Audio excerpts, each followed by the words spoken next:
Hi all, welcome to another Chess 24 Banter Blitz. So it's Sunday 12:30 PM. I'm risking having the window open to hear some birds tweeting. Hope it's not too windy today. Let's mute over here and let's take the first challenge. A bit loud.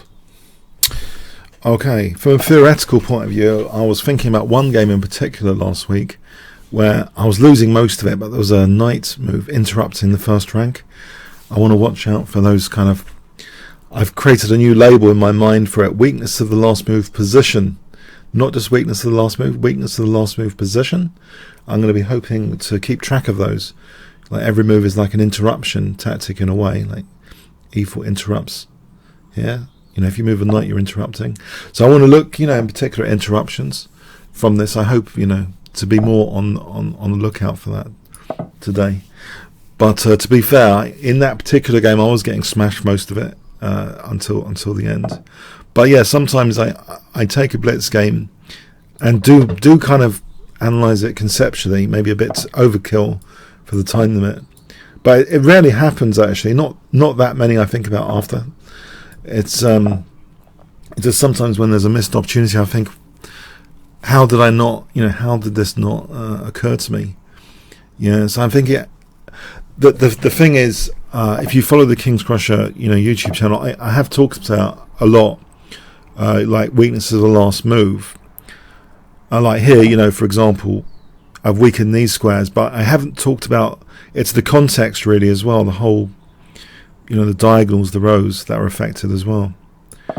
My opponent's playing quite well here at the moment, I think. He's playing one of my pets with black hair. So weakness of the last move position is separate from weakness of the last move. So I want to sort of check those, you know, interruption tactics out and stuff. I hope the visuals are okay and the audio is okay. If you want to let me know. I'm putting the bishop here, you know, not directly there, because I'm wondering knight a5 is like, what's the point? There's a subtle point. I'm trying to say what it is. I'm not entirely sure now, actually. Okay, isn't there bishop takes f7 here for knight g5 check? Because that is a loose piece, so you can sort of sometimes detect tactics like that because it's a loose piece. Well, that's a good reason to put it on b3 anyway for this tactic, rather than c2. So queen takes g4 coming up.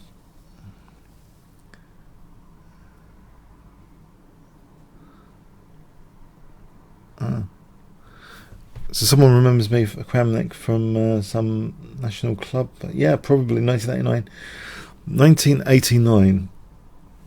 In 1989, I won the Lloyd's under 18, Lloyd's Bank Junior under 18. I was presented the cup by John Nunn, Grandmaster John Nunn. I think that was 1989. That's my memory's going. Lloyd's Bank Junior 1989. Now here, Queen B3 D5. What about Queen G4? Because actually, yeah, I'm not sure about D5. Yeah, otherwise that would be a mating thing. Knight D4 holds E6 against Queen E6. So bishop d4, queen e6. So queen e6 is the threat. Knight takes... Oh, no need to resign. Knight takes d4, protects e6. Okay, thanks for the game. Fenneman. Okay, I'll stick with e4 here. And yeah, I've been playing this a little bit in Blitz recently. It's just a fun thing to play, actually. It's quite easy to play, I think. Just this setup to start off with. And it's quite aggressive because f4, f5 later. You protect the h3 pawn, usually. That also steps away from this diagonal, which can be dangerous anyway, potentially. But the idea is f4, f5. Okay, stop that. Now, for some reason, this famous Botvinnik game comes to mind, which I think might have been contrived. But there was a brilliant Botvinnik game where Botvinnik sacked a knight to open up the f-file. I'm going to just try and play this anyway to open up that f-file because f6 is weakened with g5. I'm still threatening f5 here, winning that bishop. And if he takes, I'm looking forward to just exploiting the f6 square somehow. But also there's pawn mobility generated on e takes d4, d5 through the centre. So I think to exploit f6, the fr threaten f5, and also try and liberate my centre, this makes sense. It's not just like hack attack, it's about central control as well. Okay, now, whilst the bishop's there, there's no knight g4, queen h4 tactic to worry about as such. This diagonal, I've won a game recently very, very quickly on this diagonal. I'm wondering if it's better to play d4 here than f5, because he's given his bishop reverse gear, but mind you, there's bishop c4. f5 is a bit committal on the dark squares. F takes just frees black's pieces, like this bishop and that c5 square. d4 bishop c4 though is annoying. Or is it? Is there d5?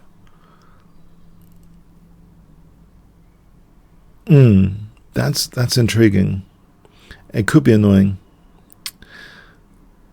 It's a bit committal on dark squares, this, but I'll play it just in light of bishop c4, which could be annoying. I think d4 here might be interesting.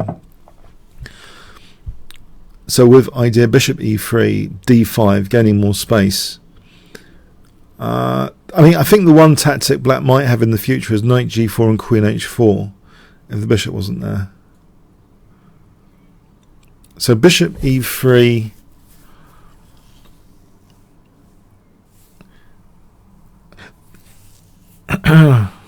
bishop e3 coming up, knight g3.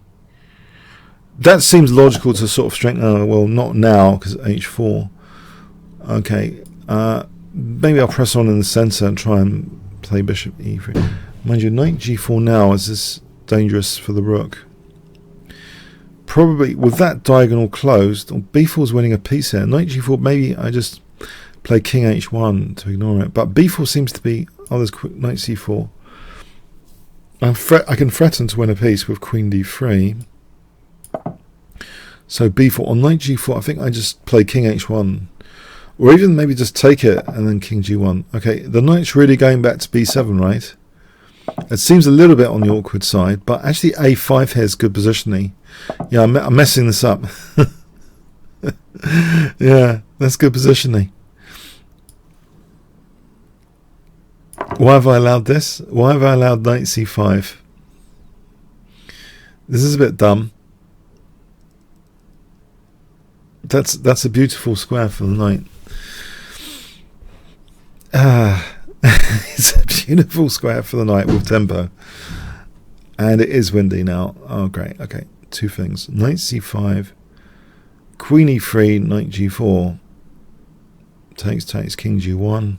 It's cramped, though, around here. Maybe an option to play bishop takes c5 is handy, just in case. Or bishop b4 and a5 later. Okay, can I play this without getting killed? So knight g4, I think I'm taking that now. Otherwise I'm losing my queen. Then maybe the king should be here, because this diagonal doesn't seem as dangerous as earlier. With the centre locked down, that bishop is not going to get on that diagonal. Oh, well, there's a forcing move here. Bishop takes c5. Undiscovering, well, discovering rather, not undiscovering. Discovering an attack on the a4 bishop. But otherwise that was a good tactic. So it would have been good if I didn't have bishop takes c5. I mean, it's a good idea. I mean, if I didn't have bishop takes c5, which seems to be pretty good. Okay, it seems to be pretty good news here. So I didn't get any sort of attack on the king side, though, in this game, as it turned out. Let's support this rook. Yep, I don't want a pin's knight necessarily. Entry point on b2. Can I get to b5 here to exchange off the queens? I think it would be more reassured. If the queens came off. Alright, thanks for the game, Fenneman. Alright, so Kaz.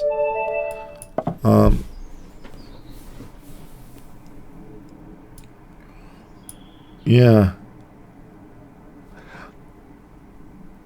I was actually going to do an explicit video on my channel about this weakness last move position. I started it, then realised I wasn't recording the screen properly. I thought, well, it's sort of common sense. Then I thought about it after, and I thought, well, actually, you know, a lot of people play blitz, and maybe it's a critical skill, this opportunism on if they want to improve their blitz in particular. You know, the opportunism presents itself quite often in blitz when players, you know, have interruption type moves all the time, or often weakness as the last move. In long games, I think it occurs a lot more before, you know, in the time trouble, in moves up to move 40. If it was like a one-day game, I think you can get the more blunders like that towards move 40, even in Grandmaster games. You know, what I call like weaknesses of the last move and stuff. I think they occur, you know, time trouble. Now here, knight e5 looks a little bit dodgy. Here, bishop e7, knight d6 looks interesting. Or knight f6 here looks pretty juicy. For queen d, not queen d4, knight d4. Oh, thanks for the game, Kaz. Thanks for the game. Yeah, that was some dark squares went down there.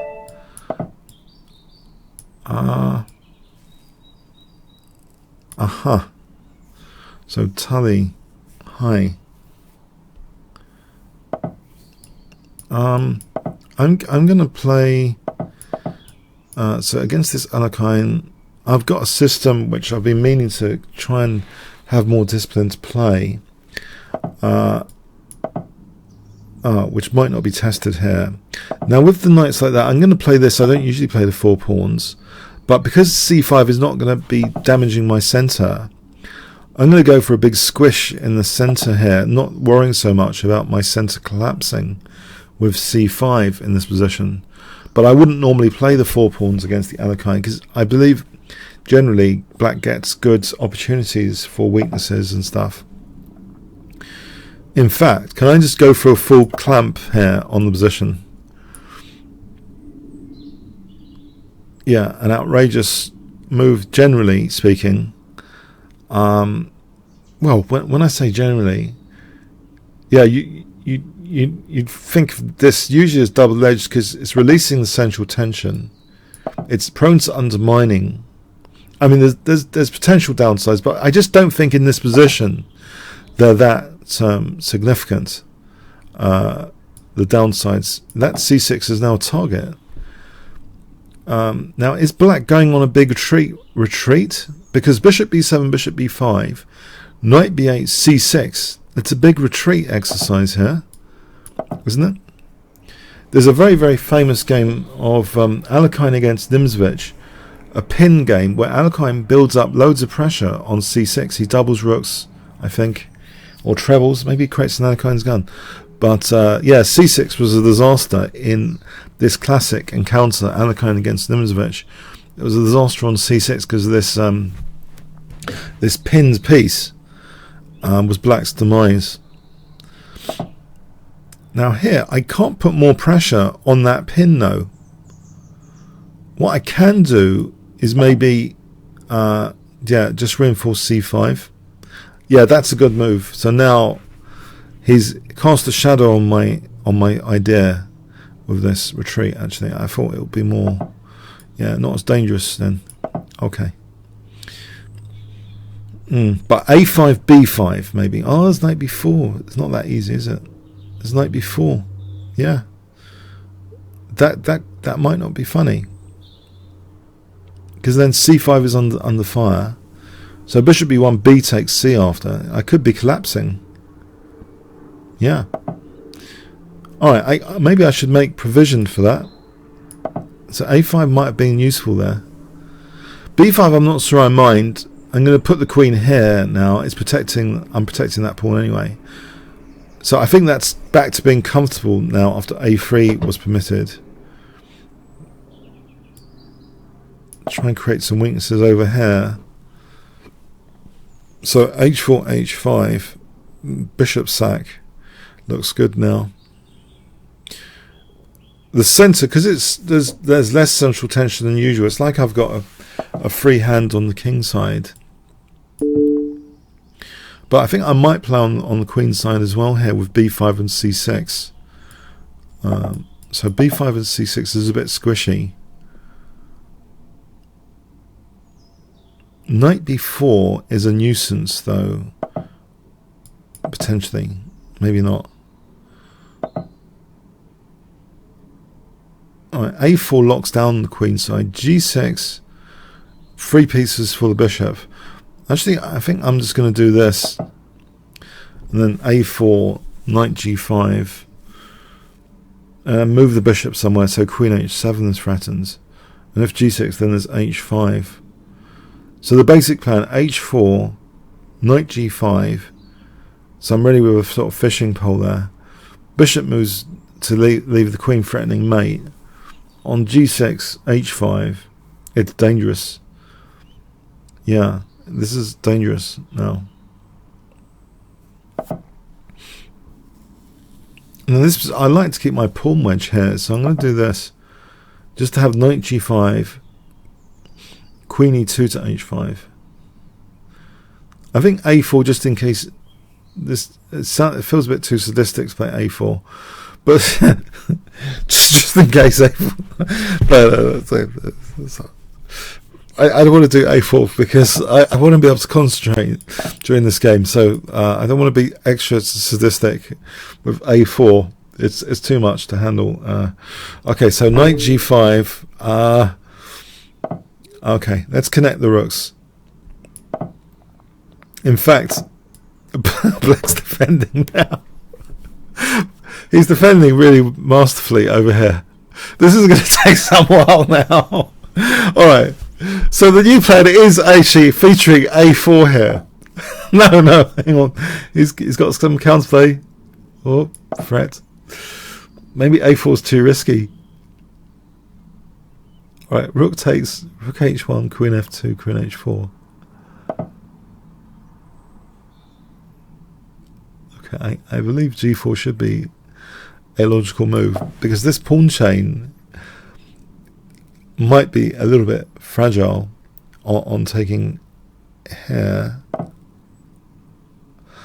Right, that's a bid for freedom, is it? I'll take that, I think.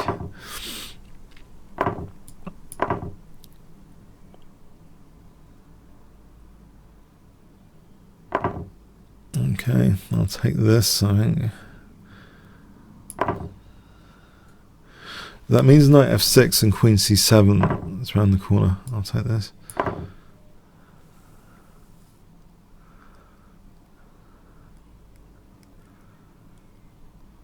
Oh, so it's the queen side here. Nothing happened on the king side. This is becoming a theme, isn't it?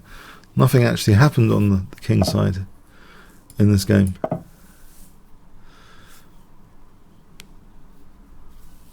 Alright, thanks for the game, Tully. Okay. Now, let's play English opening here, Klinka. A bit more positional. Then e4 sometimes for Blitz. Okay.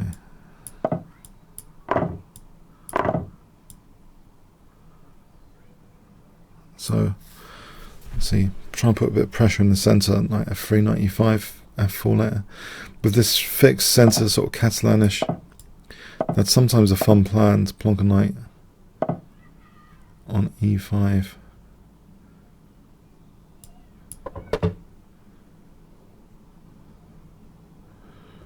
Maybe even bishop f4. Try and then play knight e5 and queen b3. Sometimes that's annoying for black here in these positions. Yes, I've noticed my volume is going a bit lower because I think I'm more involved in calculation right now and issues. It's more, there's very concrete, more calculation is needed, a lot more. Am I praying? Knight praying? Am I praying? Knight takes e4. Okay, let's see. Am I already structurally? So bishop h3 threatens. If I played knight e4, bishop h3, there's knight g. Well, I'll take the queen.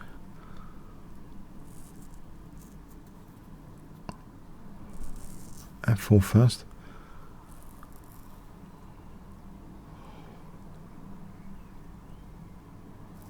Well, knight takes seems desirable.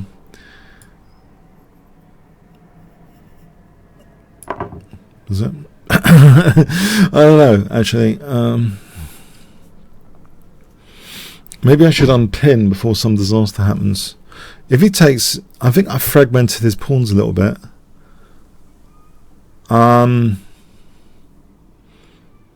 Bishop e4, f3, queen e3. Is that palatable? Rook f2.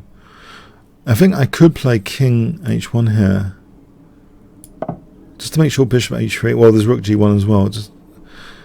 Just to handle bishop h3 for a moment. That g file might be useful to me with rook g1 soon.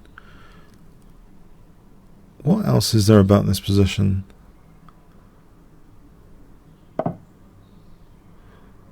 Right. Can I play... I wonder if I can play f4. e3, bishop g4, f3 might still be good there. Actually, so I'll play this. Maybe for f4.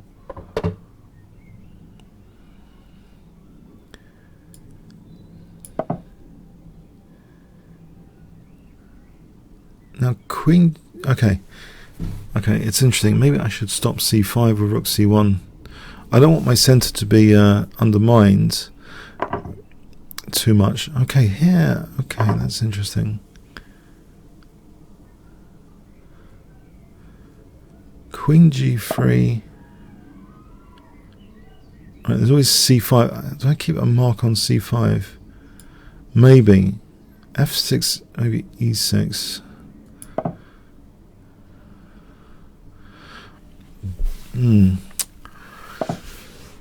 Oh, he's testing that.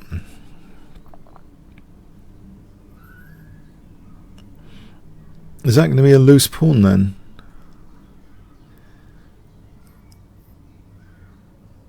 It could be. Okay, maybe. Maybe there's rook c5 and bishop h3. Maybe. I'm not sure. Although rook c5 might facilitate d5, which could be very, very handy in the circumstance. d5 to try and also assist this pawn, to try and prove it might not be totally weak pawn. If I can play d5, is that something? d5.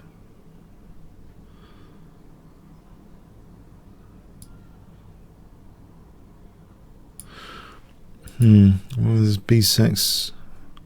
No, there's rook c6 after that. cd, rook d5. So there's no rook e6 just yet.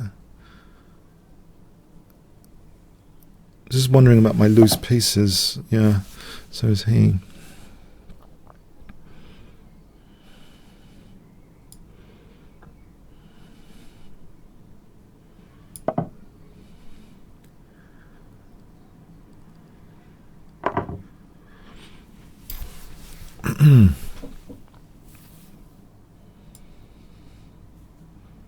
Can I do that?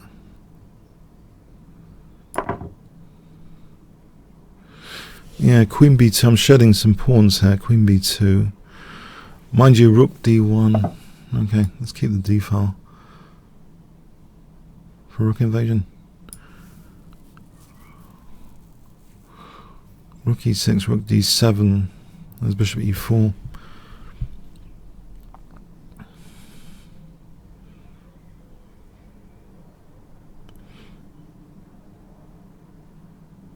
Some calculate rook d1, rook e6, rook d7, bishop e4 is a pain. Okay, let's not get too short on time either. That e6 pawn. Alright.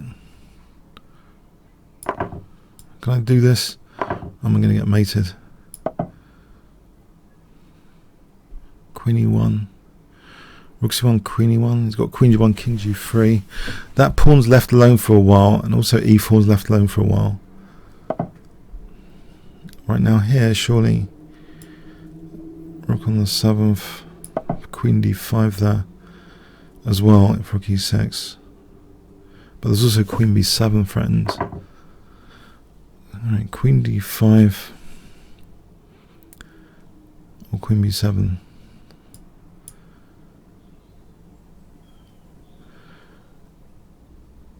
Oh, there's always a check there. Yeah, queen d5 looks reasonable, I think. Check king h2. Bishop f7, rook d8. If rook e8, it's pinned. What does he do? Queen b6. Queen b6. Rook e7. Bishop f7. Queen b6. Rook b7. For rook b8. No, rook b7 provides queen d8. Yeah, rook e8, bishop d5, bishop, maybe.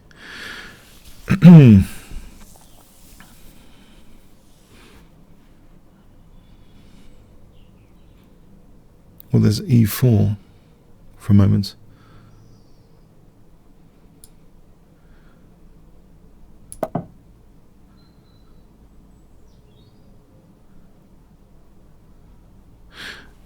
Because losing e3, okay.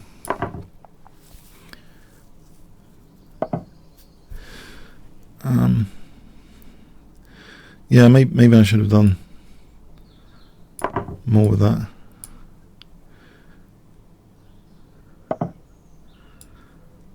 I'm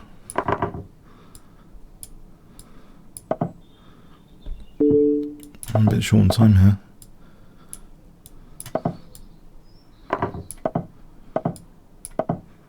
Oh, I've just allowed bishop e4, haven't I? Like a moron.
Sad.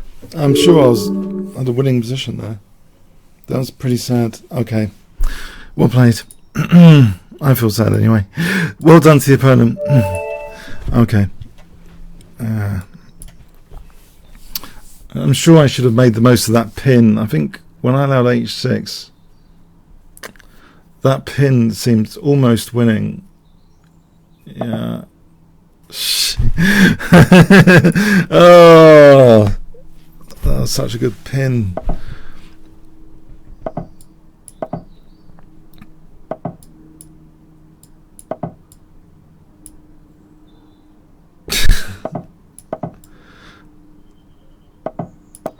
That's sad. I just feel bad when I mess up a position like that.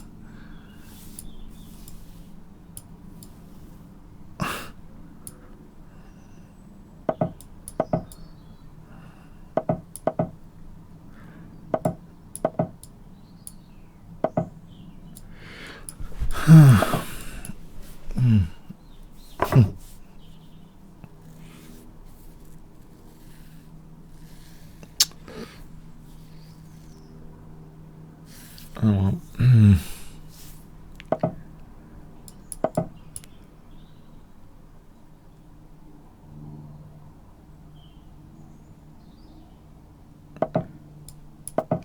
So queen f6, queen h6 or something. Okay, I better move this rook away as well.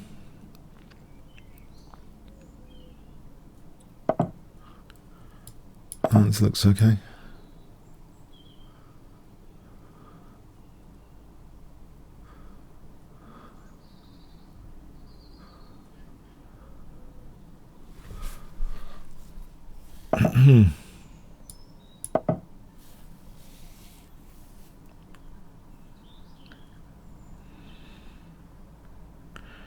Knight h3 for queen f3.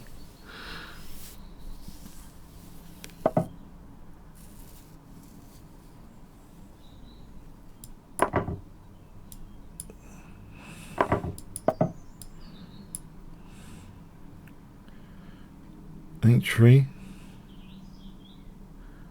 I mean h4 g3. Let me just take some queen h4 here.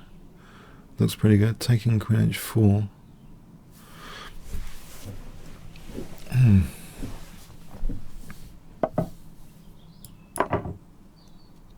Oh, that rook though. Maybe taking in queen h4 is still pretty good. That rook's good. Decoy. Hg for queen h4.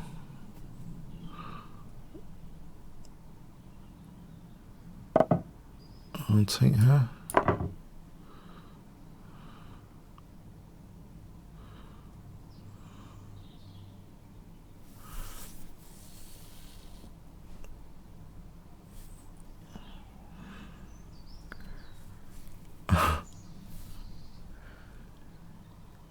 I'm taking. Yeah, that looks dangerous. Taking. I put queen h4, queen h1.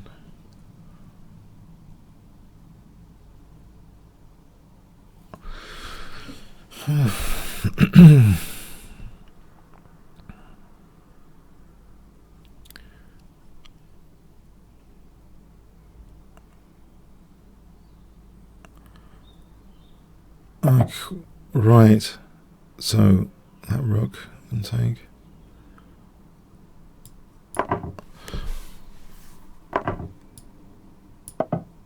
So king e7 and rook g8.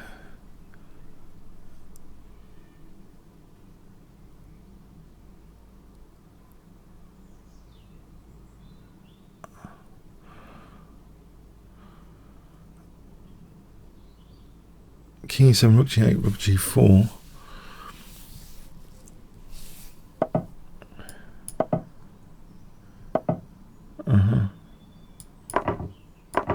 Alright, so I think just rook g8 here is good. And h4. So h3, rook g2. The plan.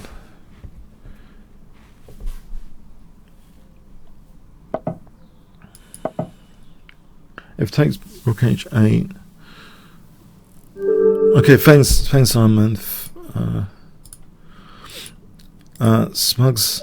Okay, Smugs. 2006. Right, I'm wondering about this. I'll put the knight over here in advance.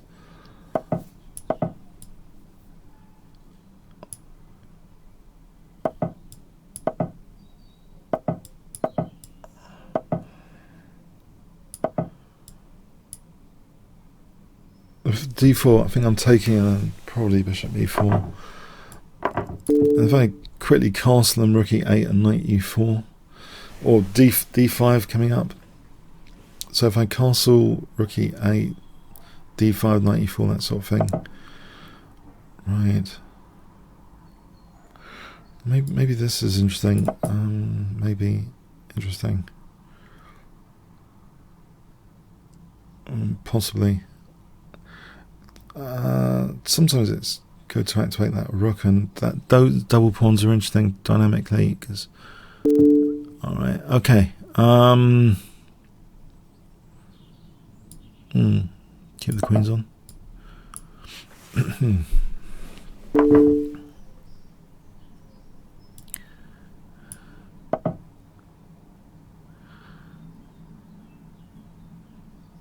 Okay, I'll throw in the chat now. Knight e4. I'm holding that b4 for a moment. Oh, there's knight f4 to think about.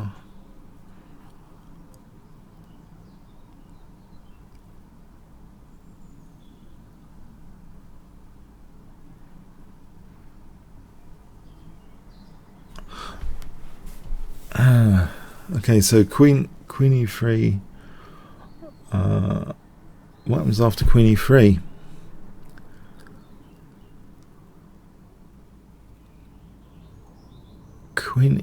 No, I don't know. f5. Right, c5. Oh, there's knight f4 here. Oh, that's a bit dangerous. Knight f4 there. So queen f3.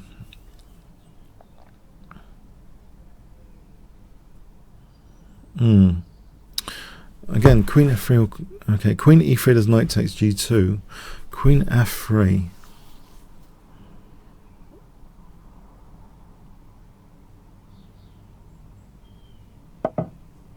Right. That's the question.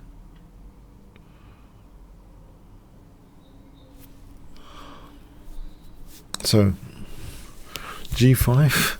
Is g5 any good? I don't know. g5. Aggressive pawns.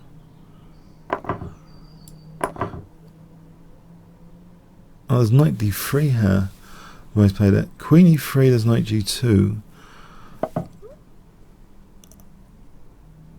Oh, maybe the queen's hanging.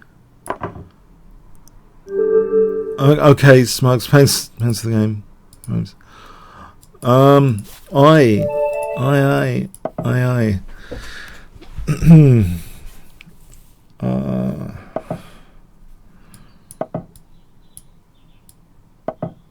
Okay, this line with e3.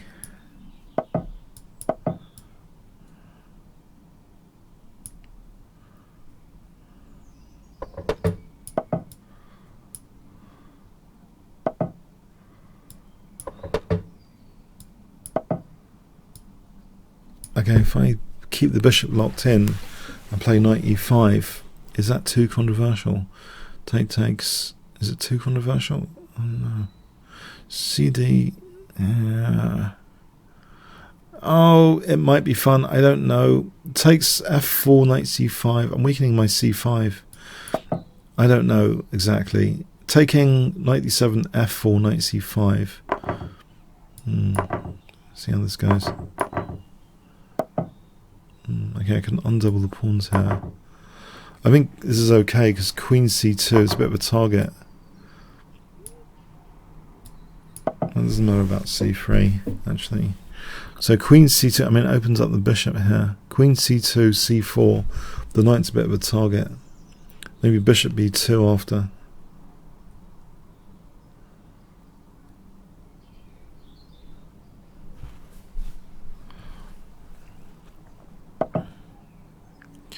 Right here, looks okay to play c4. So queen c2, bishop b2.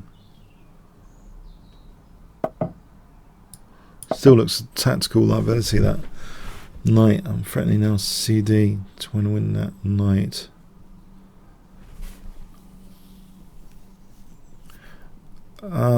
Bishop b2 is a good place for the bishop potentially. There was a Magnus Carlsen game with a knight on e4, e1 against Wei E. It was, the whole thing was about this knight on e4. It was kind of loose. Actually, it's not that loose here. Maybe. All right. Maybe I should take here and try and open up this bishop. I got the bishop here. So probably this diagonal might be quite good. Oh, we're back to this CD now. In fact, this Carlsen against Wei E game was on my Kingscrusher channel. It was all the knight on e4. It looked somehow it was aggressive at some point, but a sort of tactical liability. Like here, it looks like a similar story, except it's not.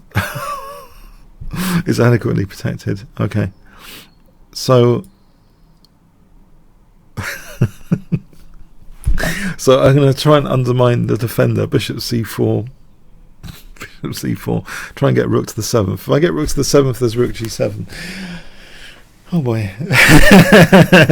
Okay, no, it's still a good position, I think. I still think I'm doing okay. It's just not as easy as all that, as that's the usual story in chess. It's not that easy. And that's great. Makes chess such a fantastic game.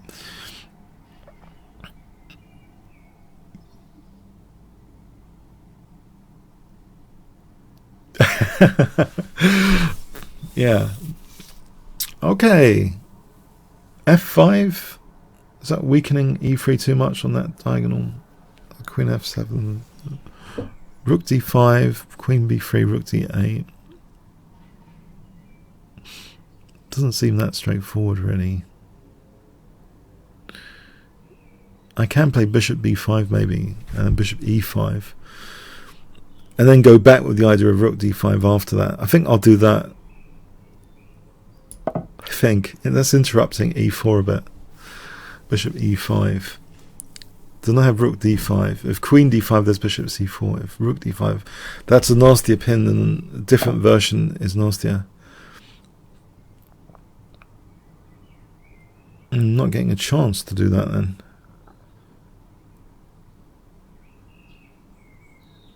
Okay, let me just see. I want to get in bishop e5 to undermine that knight. Do I get the chance for bishop e5 here?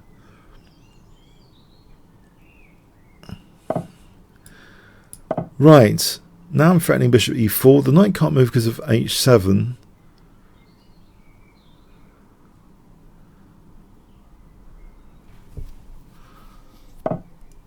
Alright, finally, that is a liability.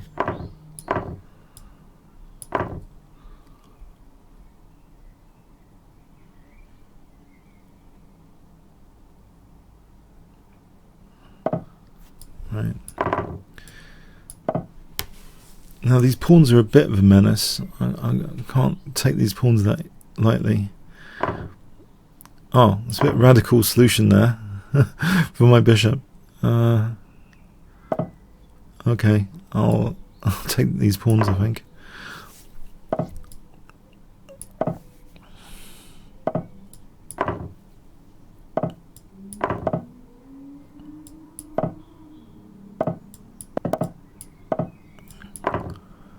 Okay.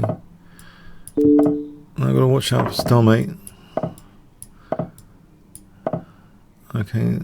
I'm trying.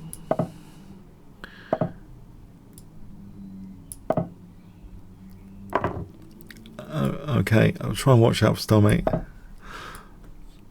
Kasparov once had a stalemate in World Blitz Championship, thanks to the game, which cost him, and then eventually Mikhail Tal won the tournament. It was a knockout structure. Kasparov stalemated someone.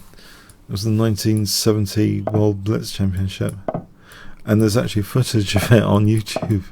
Him stalemating this GM. He was like several pieces up in a mad time scramble. I'll play a dragon because it's a bit of fun, actually, the dragon. But what I like about it is the d5 line in particular. Sometimes, maybe not here, it's not a good idea.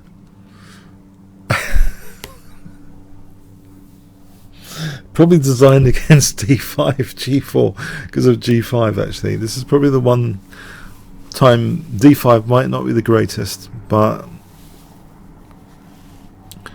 yeah. Okay, interesting.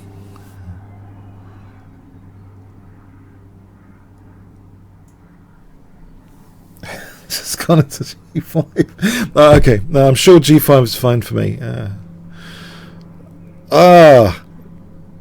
I was determined to play this d5, and yeah, g4, yeah, okay.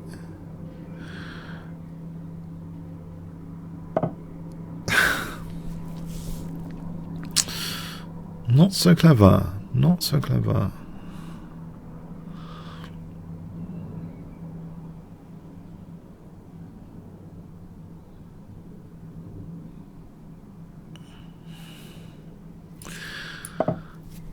Well, he's closed up things down on the bright side. He's closed up things. Can I get any sort of attack going? Would it be some sort of miracle?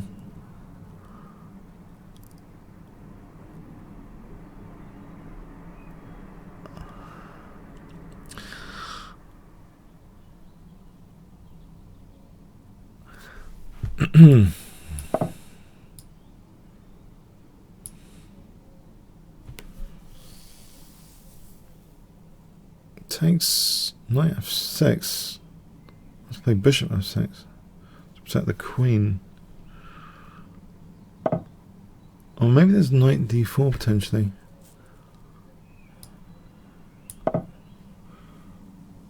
Maybe it's not entirely without promise of anything. Rook c8, knight. Knight d. Yeah. Yeah.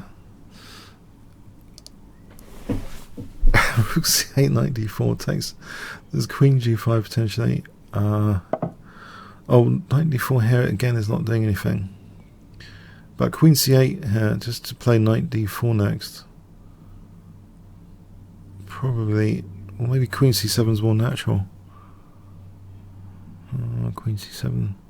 It goes into queen d6. Let's go here for. I think taking a knight d4 might be intriguing. And when I say intriguing, okay. At least the knight on d4 looks okay for the moment, but he's going to have a knight on d5. Can I play rook c8? This. Oh, I'm on a2 anyway. Oh no, knight d5. Yeah, rook c8, c3, knight f3.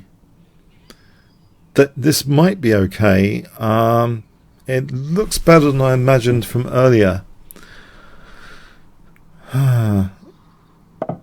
Okay, so I might be playing rook c3 here. If queen takes, there's knight e2. If b takes, queen a2 threatens mate. So knight d5, there's rook c2. Okay. Rook c3 here, b takes. Is probably okay. Knight f4 might threaten rook c3. Parries knight d5. Takes. Rook c3, knight e2. So maybe, in a nutshell, this knight f4 might be handy.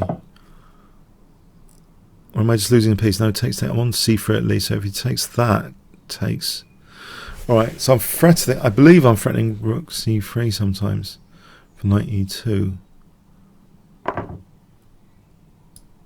Alright. That opens up my bishop.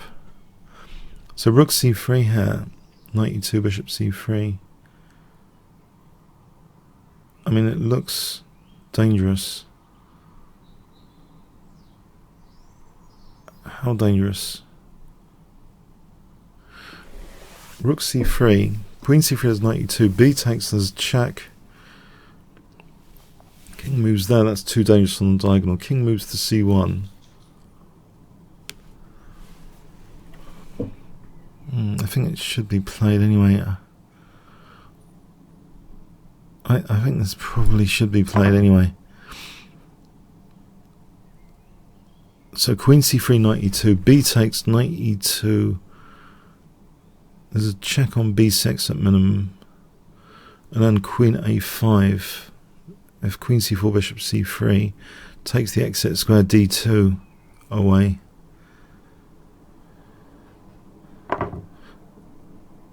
Right. So the check here.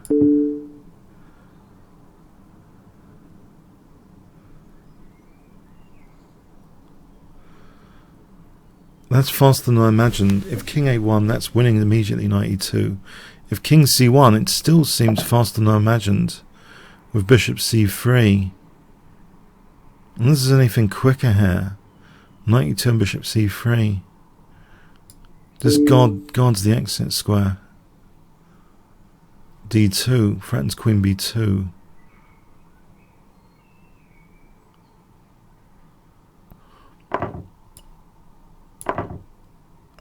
So the threat is queen b2, rook d3, queen b2, queen b1 is mating.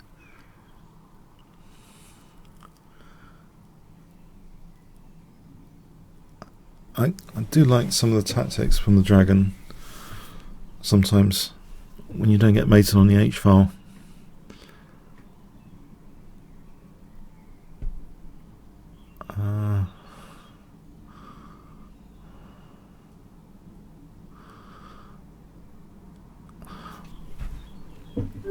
Yeah, that looks difficult to defend. Thanks. That was difficult to defend.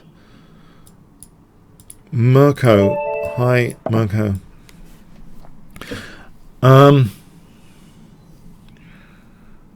Okay. Okay. Hi. Let's try this mainline business against Caro-Kann, because I think it's quite good actually. I've had really good results with it recently, because black's fundamentally weakening the dark squares, and in this mainline approach you're trying to sort of exchange off their bishop to get into the dark squares. You know, knight e2, bishop f4, and I just have good results along this diagonal when black castles queenside. Now if black castles kingside, this is a different kettle of fish, but still a promising one. The plan with g4, g5, I think swapping off one pair of knights is tolerable, just to be able to play g4, g5 later. So even if it's getting rid of this knight for that one, I think that's okay. If black castles knight e4, knight e4, queen e4, knight f6. Alright, this diagonal is critical now.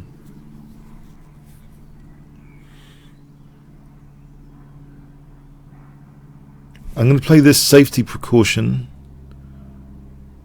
against this pin stuff.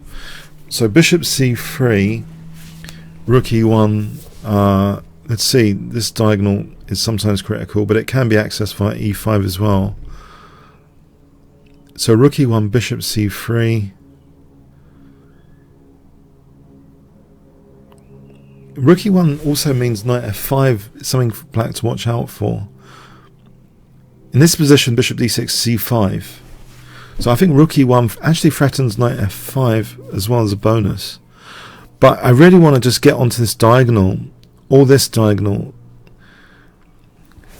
If there's anything going for this main line instead of some weird sideline against the Caro-Kann, it's underlining something fundamental about black's opening. The dark squares have been weakened because pawns are on light squares.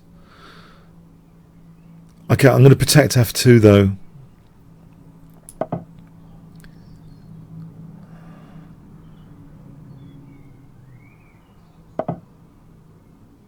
Right. I might be threatening knight f5. There's some cramped pawns as well with that h5. Now d5 is often an idea as well for light square pressure. There is a lot of light square pressure now after c5, d5. Scrutiny on the king side.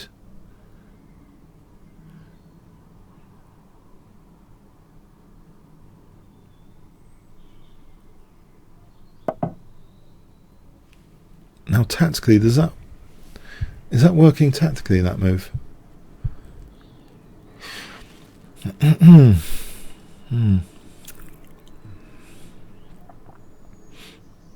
It may do. There's a loose knight here, and there's potentially loose knight there.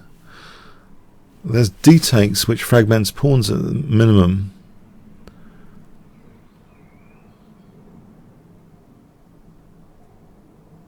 Intriguing.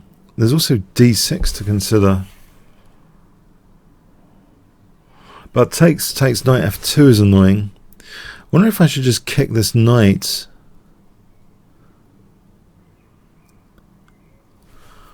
That is interesting.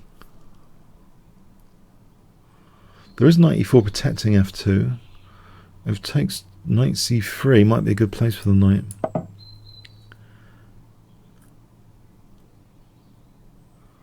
Knight's a bit of a nuisance on f2.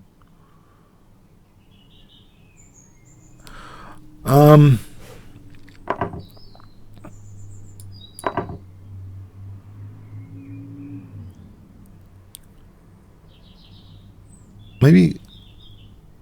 Oh, okay. Well, now 95 looks good.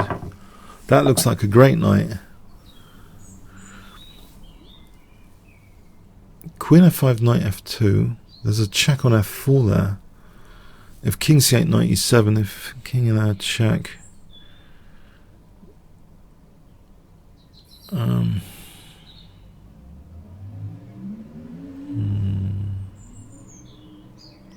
That diagonal check. What does it do?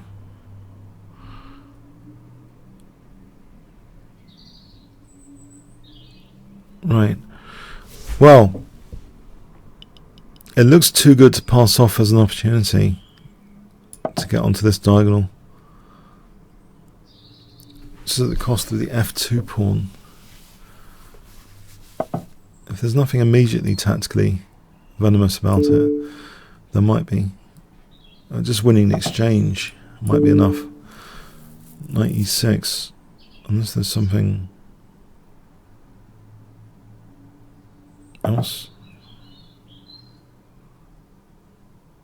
Knight e6 might be sufficient, because it's a nasty pin after with knight e5.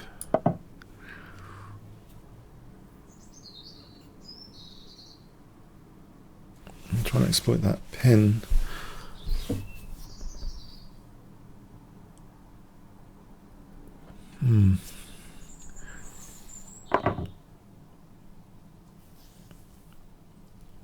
The back row is vulnerable to rook d7, isn't it? For rook e8.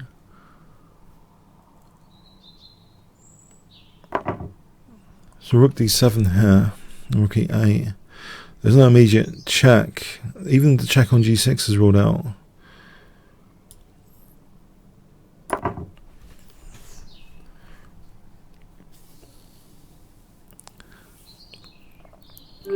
Yeah, thanks for the game, Mirko. Audisto, I'll challenge. Okay, good rating as well this week. He's been killing some IMs in Banter Blitz. Okay, this is going to be a tough one. I'm going to try and play this. I think I've done alright with this against him.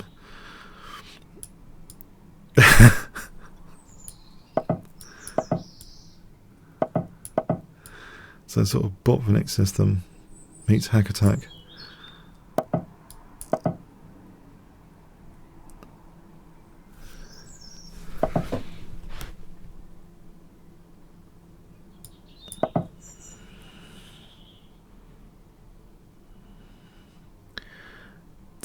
Is he going to castle? Because no, he's not. No, we're going to have this torture on d5. I should play h6 because bishop g5 was a real nuisance last time.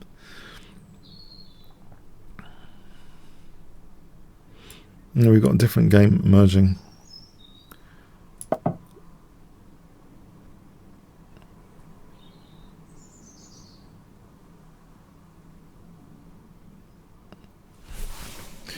Good safety way of playing it. He's not casting immediately.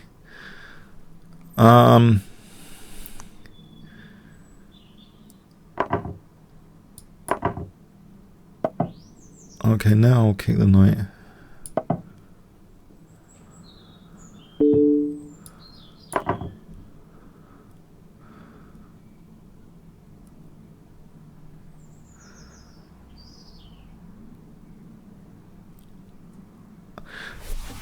Yes, while he's extinguished any H-file plans, he's a little bit weak on the dark squares, surely.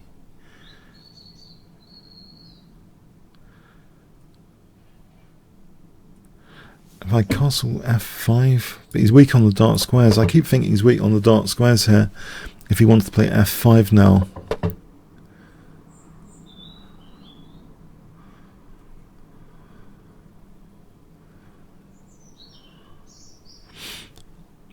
maybe b5 with preparation.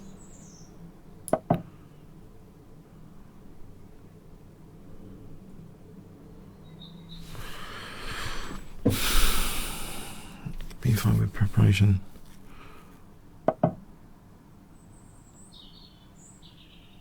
Dark squares.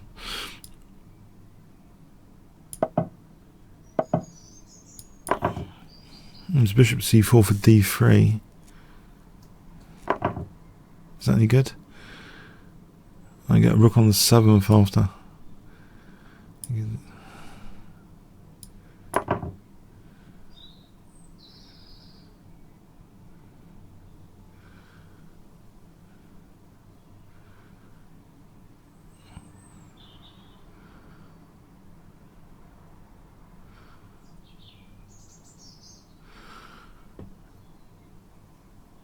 I still think he's weak on dark squares, fundamentally. Dark square bishop. I've got less vacuum around my king than he has at the moment.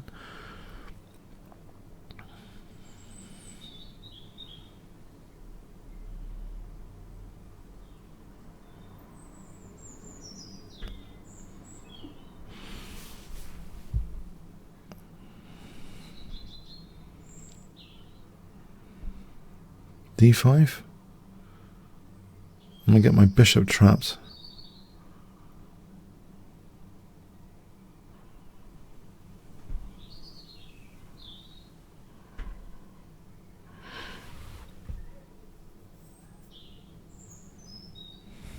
d5, e5. Well, my bishop's going to be trapped. That's right.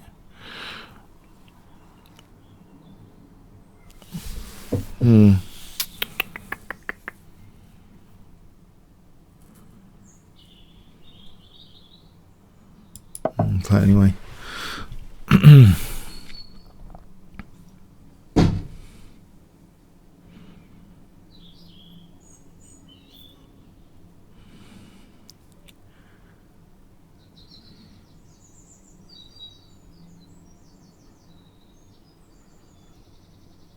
This is a really dumb idea.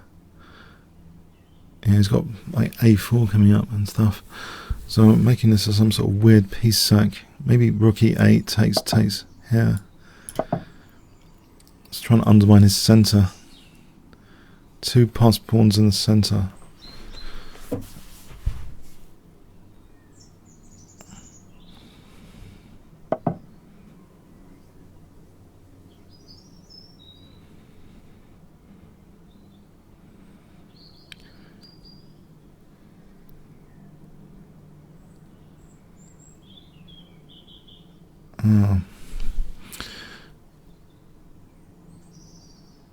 It's not so clever.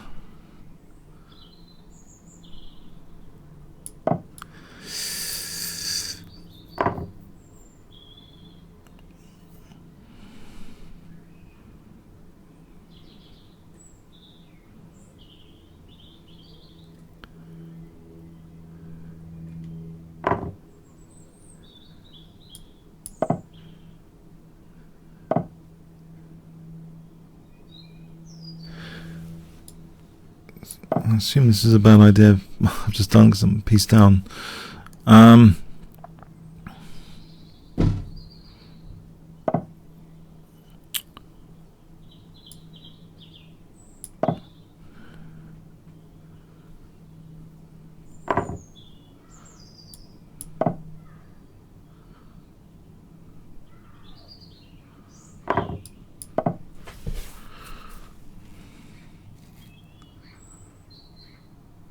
Yeah.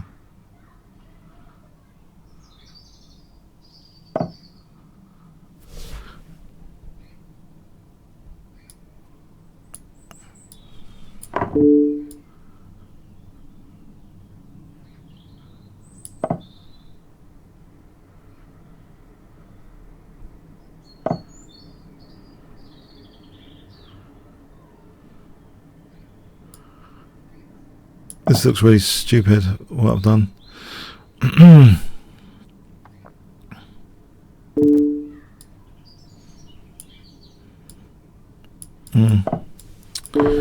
Stupid.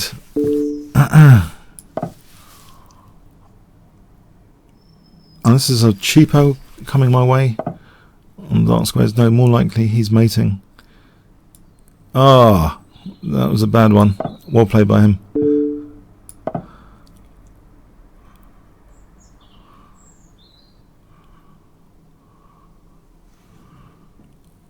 Can't see any cheapos coming my way.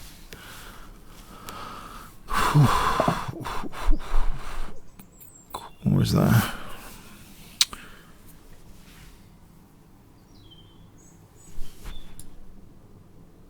Doubt it.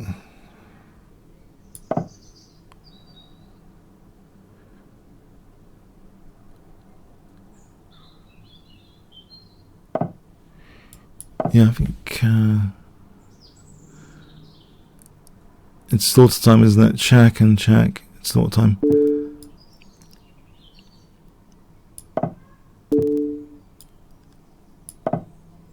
It's slaughter time. Ah! Hang on, my G7's protected. Just getting mated here. Yeah, well played, well played. That really was an amazing departure from any H-file attack. So, well played. That was very well played, yeah. That refuted my attacking intentions. I have to bear that in mind myself with white. This early D95. That was great. Yeah, early knight D5.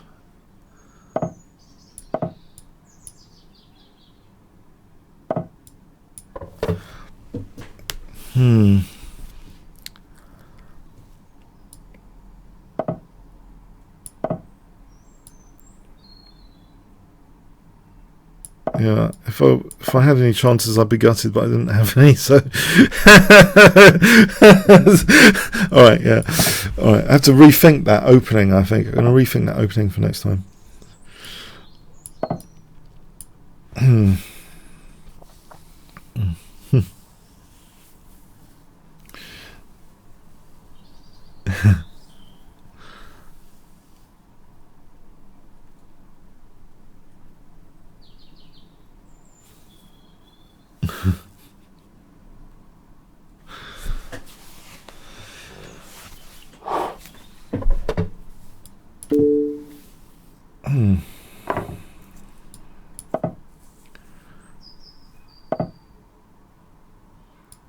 Oh, okay, what's going on here?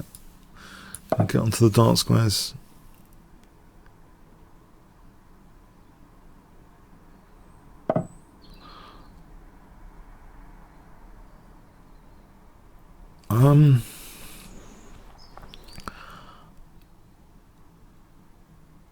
Okay, I'm going to take this because I got the bishops.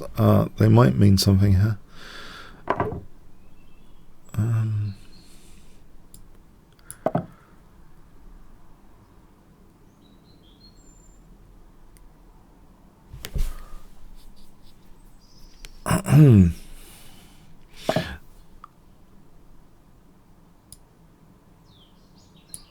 Knight G5, probing for some weaknesses.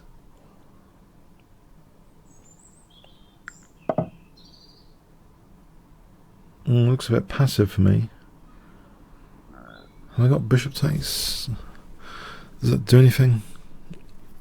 Bishop G5 after.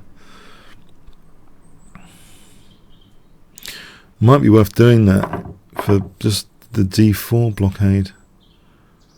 Was F4? No. No, bishop G5 immediate. Yeah, it's bishop F3. Ah, tricky. Knight G5, F4, there's queen H5, there's H6.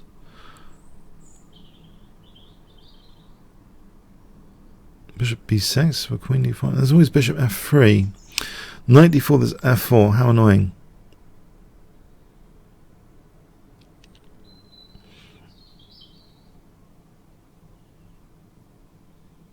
I'm wondering.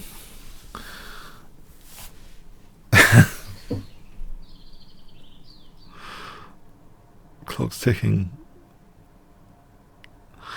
Maybe bishop C5 plan. If I play B4 for bishop C5. I guess that's an idea. In anticipation of f4, bishop c5. Okay, it's better than nothing. It's an idea. I don't know. f4, bishop c5.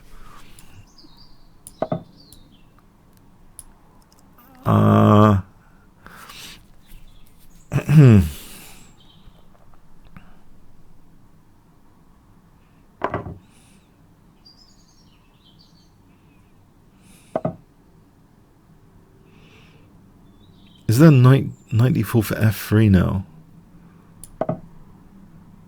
That holds a few squares together.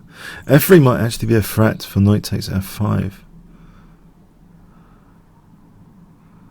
f3 here for knight f5. Yeah, maybe the bishop c5, plonking the bishop on c5 wasn't such a terrible idea. f3 for knight f5.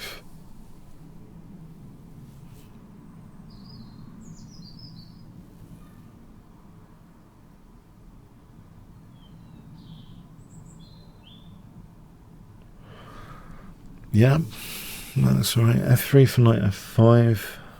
Can't see. That's worked out okay. Okay, it's up to the opponent now. Oh, I'll drink coffee here to try and parry f3. Alright, I'll play. I think I'm going to play f3 anyway. Or just take this. Why can't I take that?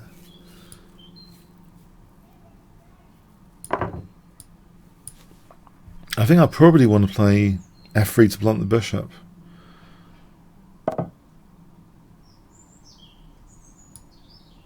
Do I? Maybe. There's a lurking knight e7 threat. Maybe h4, h5 just to push this knight away from e7. Oh, there's a family fork here. A rook takes knight d6, family fork. Family fork immediately looks awkward for black to handle. Might get a rook to the 8th rank or something. It looks awkward here. Rook b8. Well, the rook's hanging. Okay, I think I was in trouble there. Really, I was in trouble. I was in a spot of bother. It's got to be said. I think I was struggling for a plan. I was just fortunate that b4 and bishop c5 seemed all right actually in retrospect. Whatever that's worth in retrospect.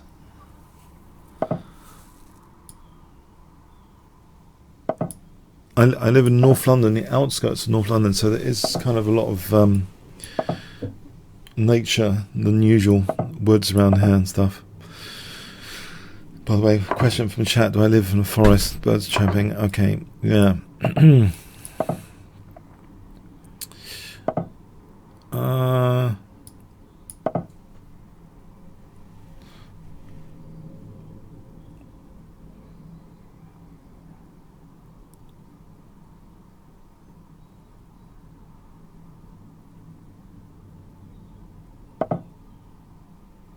Right. Can I do this or I'm getting exterminated with c4? I think I'll play bishop c5 instead for a moment.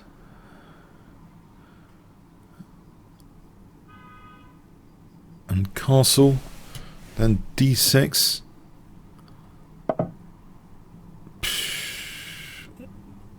Watch out for bishop g6. Yeah, I'll put that back to try and keep my structure intact. And that could have king safety implications as well. So maybe d5. It's getting a bit of a worry, this position.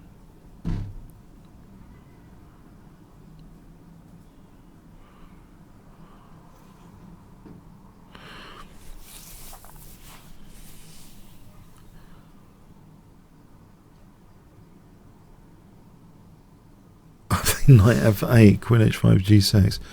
Is that too passive? Knight f5.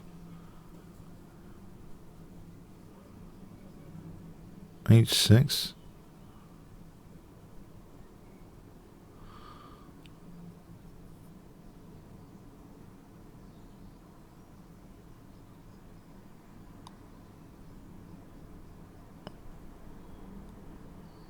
This is really unfortunate at the moment. I feel this is an unfortunate position.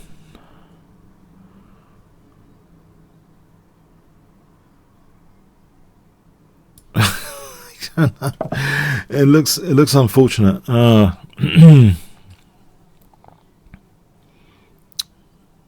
Queen H5, G6, Queen H6. Do I get to crawl out of this hole? Queen H5, G6, Knight F5, Queen E7. I'm just hoping can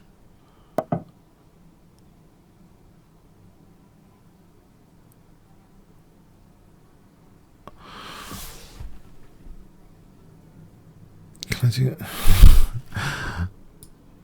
I don't know. Check G6. It looks almost fatal.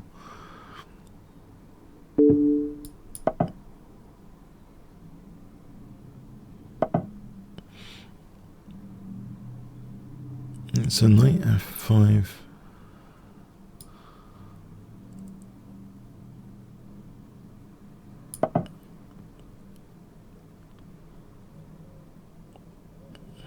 Probably this isn't the greatest opening I've ever played.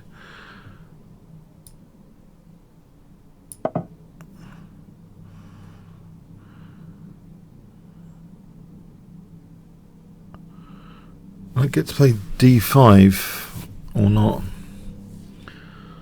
I think my king wants the D7 square as an emergency square. D5 as an emergency square.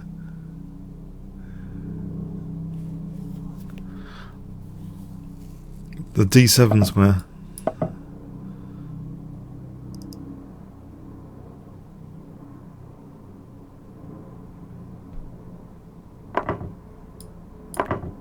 That's a little bit of relief.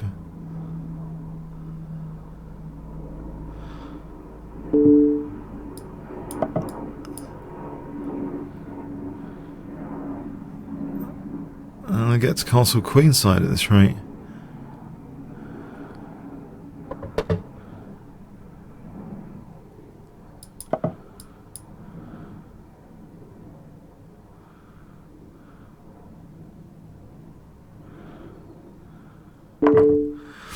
Yeah, casting queenside doesn't seem such a bad idea in the circumstances.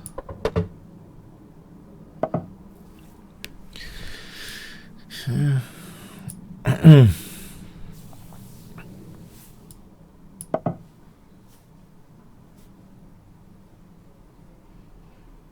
Knight F6 wins that dark square bishop.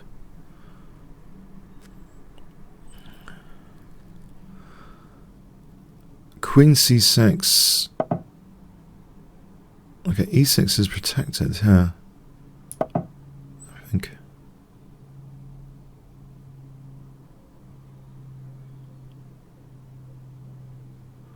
This is the rooks are holding each other, but Knight E3 could influence some loose rook.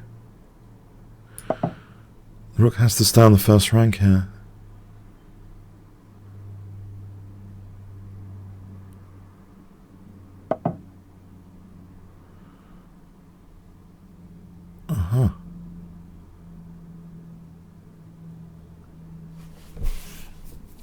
Okay, let's speed up a bit if possible.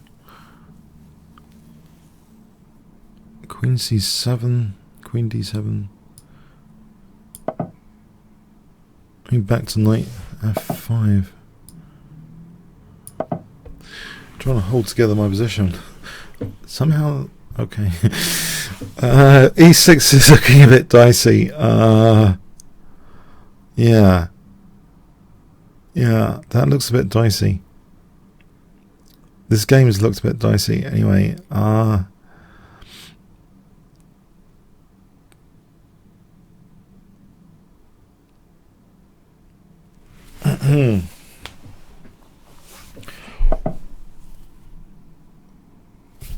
Alright, can I do this?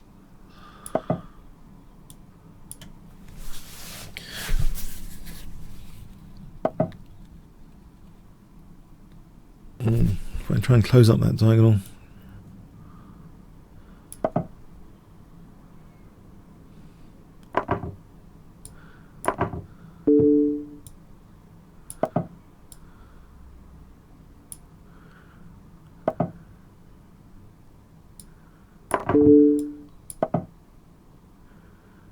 I can put my rook on c7. Yeah. I think I'll get the queens off because, yeah. Oh,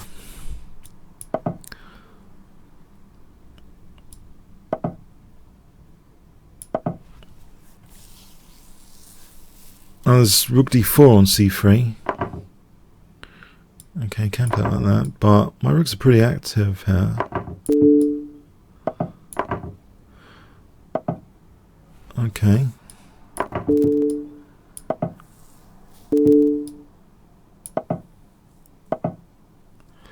This pawn looks a lot of fun. So check and d2 is now threatened.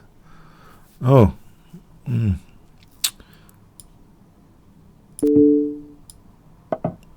I'll grab this one.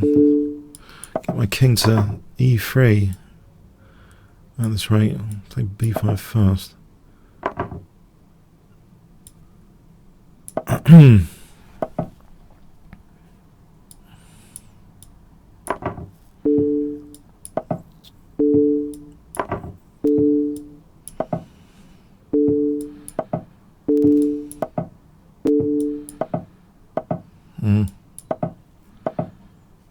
Right.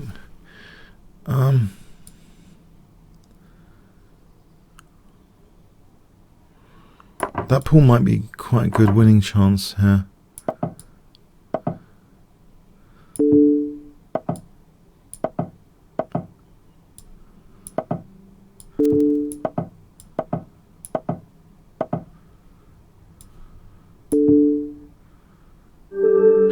Yeah, in practical terms, I mean, thanks. Okay, see you. I can't pronounce the name. Sif. Okay. See you for two. That I crawled out. The opening was just a disaster. By the way, in that game, that opening. I thought I was going to get. My knights had to I don't know. It looks as though if I've had that before, and it's been a bit nasty in Blitz games. That line is anti-tango. Tango assassination, that line, whatever it was.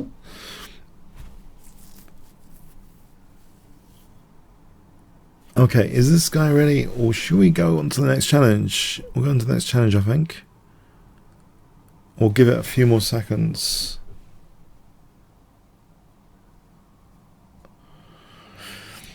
Alright.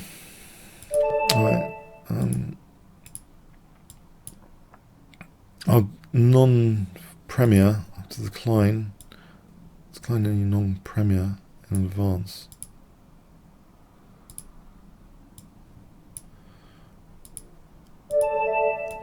If you want to support the show in Chess 24 January, please become a premium member, and you'll be able to challenge me and all the other Banter Blitzers.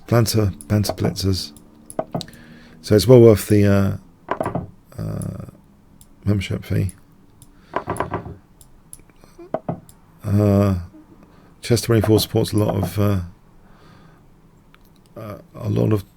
players, title players, and provides a fantastic venue and brilliant tournament coverage. So, okay, so I followed the British Championship avidly here last year, and we'll do, I think, this year. So Queen E2, Rook D1.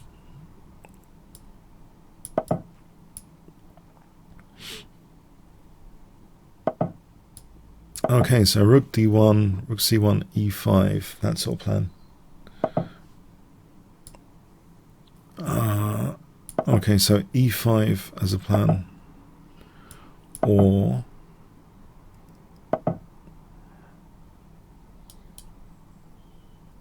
this looks tempting in a totally unsound way, so I'll play it.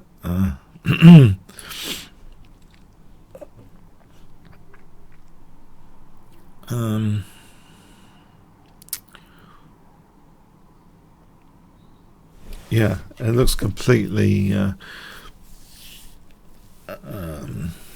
on the edge of something, losing for white. I don't know.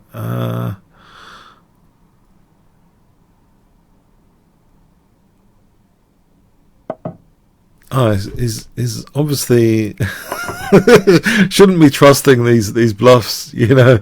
It's just bluffing most of the time. It's top secret, but it's bluffing. It's bluffing most of the time, I gotta say. Oh dear, shouldn't say that.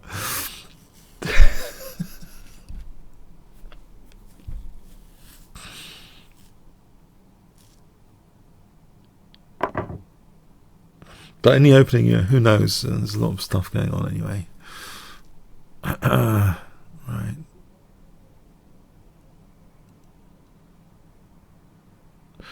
Bishop f6. Maybe 95 is better. I do seem to have won for free the dark square bishop here, the way my opponent's played this. So bishop c6, there's knight f7 for queen e6. This looks quite dangerous.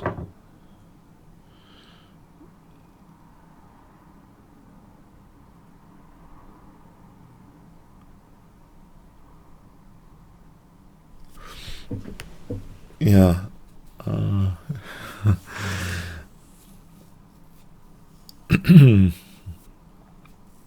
Now this is what I consider a better position than the previous game.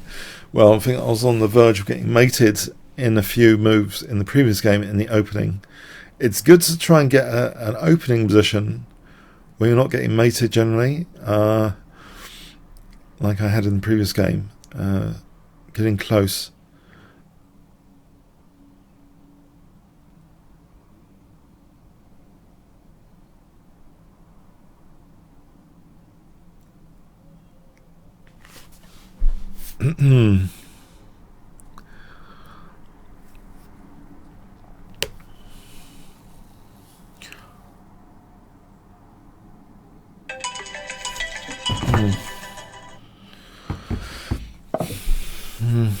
There's a rook I can take here.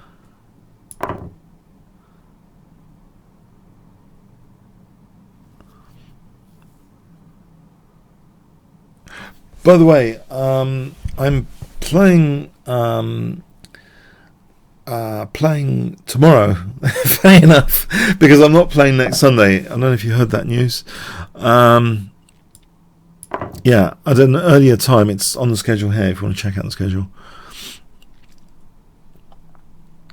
So I'll be back tomorrow. If you try and get your challenge in early, half an hour before, usually I'm following the challenges in challenge order, so you should be able to get a game if you're there early to send the challenge half an hour before this show starts tomorrow. That should be cool to get a game.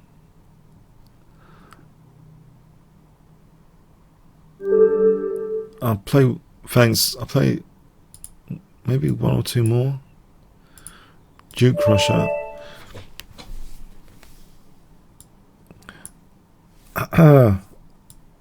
Then I've got an urgent appointment with Cafe Nero later to get my, they've got this, it's quite nice stuff actually at Cafe Nero. It's my favourite now, better than Starbucks. But it's I think in, Barnet, it's the design of the coffee shop itself as well. They've got more space at Cafe Nero than Starbucks, and it's just cozier. But no, the coffee's pretty good at Cafe Nero as well, and this other stuff is pretty good. So yeah, my daily appointment at Cafe Nero beckons after one or two more games here.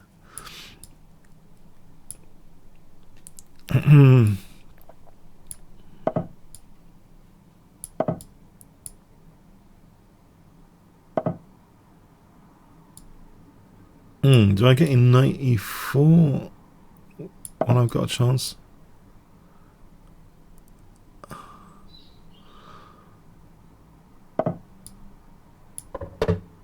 Now f5 looks as I'm conceding the e5 square, but I'm going to play it anyway, because at the moment the e5 square isn't like majorly critical weakness.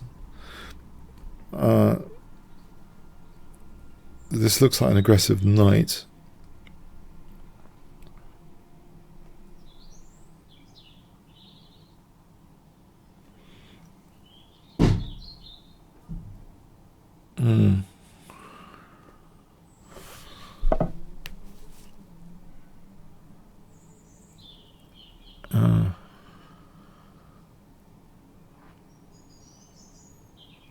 Would he really take that poor d5 pawn?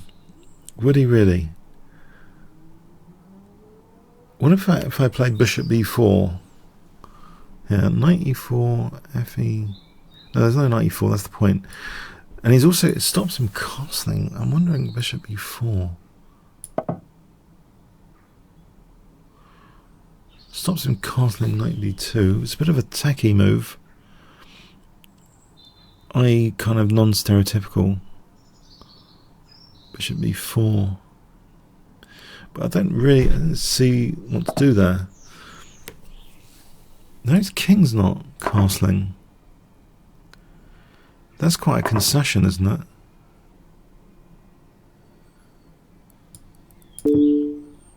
There's also f4 here for knight d4, rook f4.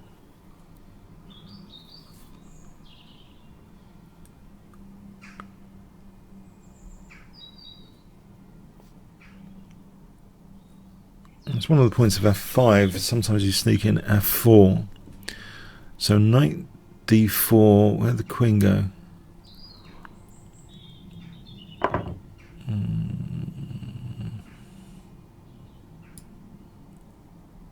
There's knight e6 after a queen c3.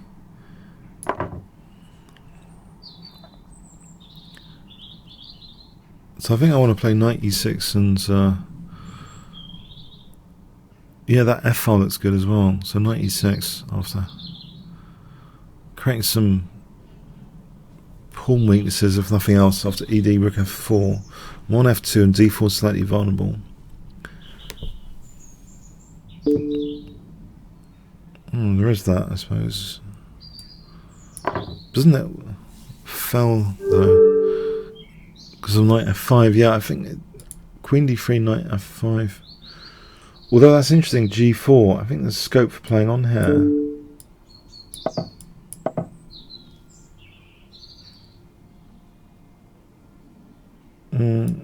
Maybe it's dangerous for the king. I think there's scope for playing on there. Thanks for the game, Craig Evans. So I end on a painful loss. If this is the last game. Okay, let's see. No, I'll try and be optimistic. I haven't done anything against anyone over 2300 today. This really annoys me with white, the Smith-Morgan line, if they play d3. I got done over positionally recently in this. It's quite easy to get done over positionally, I think, in this line with the white pieces.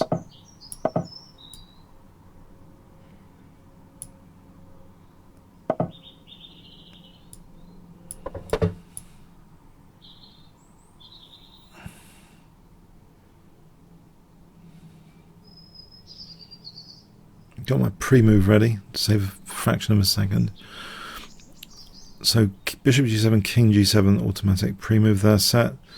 What about bishop e6, rook c8, knight a5 to c4? This c4 square might be vulnerable. Do I want to play bishop e6 for any other reason?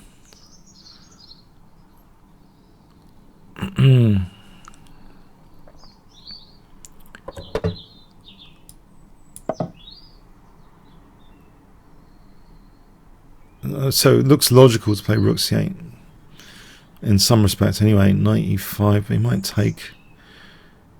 he'd give me an f4 square. If he took off this bishop, I have a hook on f4 with knight h5 to f4 later. So that pawn might be useful on e5. So in other words, I could get along with rook c8 and knight e5 here. The double pawns, am I worried? Or maybe.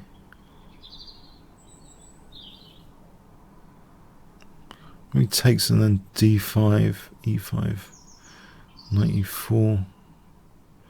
That sort of helps his pawn structure. d5 immediately. Well, this looks dynamic because of that f-file. If I get a knight onto f4, supported by the rook, looks pretty dynamic.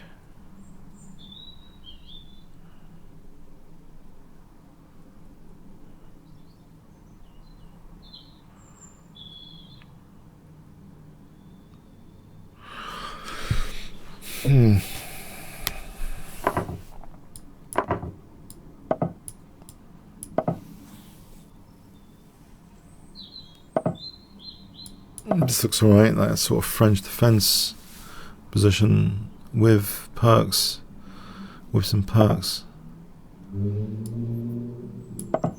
I assume c5, queen c7, that pawn's slightly vulnerable.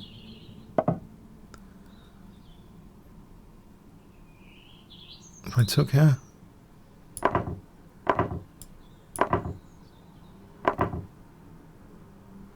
isn't his c4 vulnerable? I've got queen d4 here.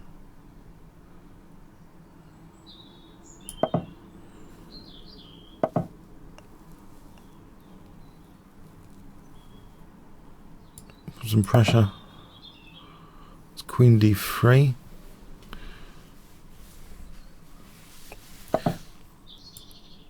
Looks as though I might have a better end of the game because of c4 being vulnerable. And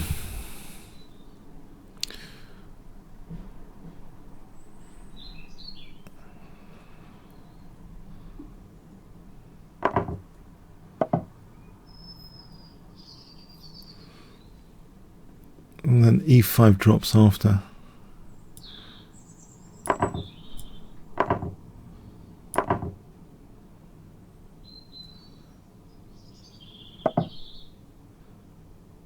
Check, knight e5, rook e7.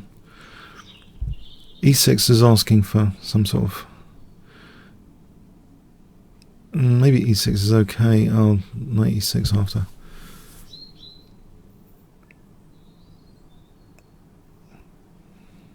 King f8. King f8 might be interesting. Knight c5, knight e5, rook a7.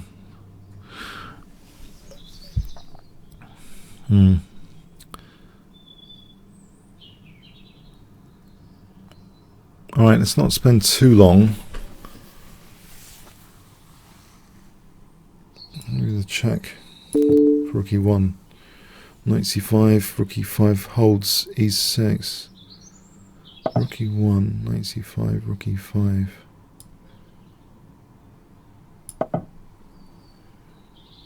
Holds against knight e6. There's no knight e6. I'm just trying to think. Okay, knight e5, rook e7. Knight e5 worth playing. Maybe for c4. Now if f4, there's knight d3 holding my rook. c3, knight c3, knight f3, winning e7 here. c3 looks... oh. Muppets.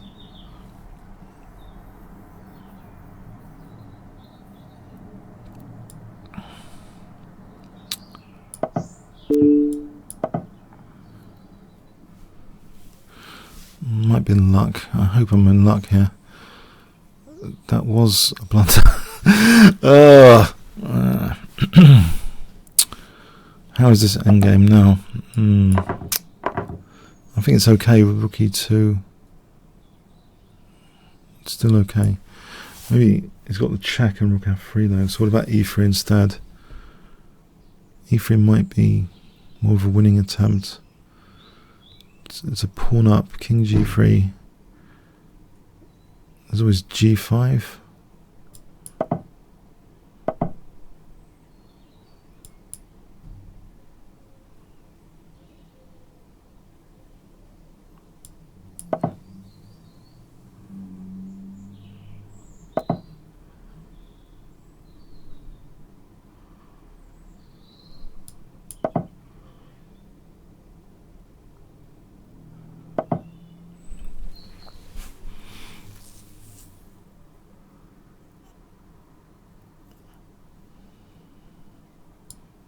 If I fix the pawns and lose that pawn, how is that king and pawn ending? Is it going to be losing? I can play rook a1 here to be annoying. Try and keep the pawn.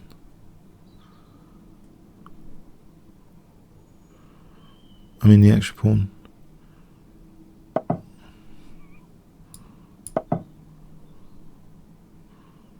I haven't got an extra pawn.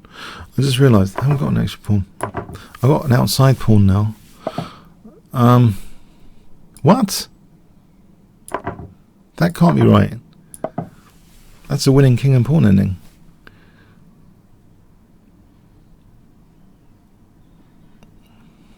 I've crippled his pawn majority. It's equal on pawns, but this is a winning ending. Alright, that's a good ending to finish off with. I've actually beaten someone over 2300 today. Yes, I know. But no, thank you. No, you all played really well, but yeah, I mean, you were playing really well. I think something must be rubbing off. So yeah, thanks, and see you tomorrow. Yeah, thanks. You can try and bash me tomorrow, try and crush me tomorrow. Look at my openings, my weaknesses, etc. Check out the games. All right, see you tomorrow then. It's earlier than next Sunday. Yes, tomorrow. Okay. Thanks very much.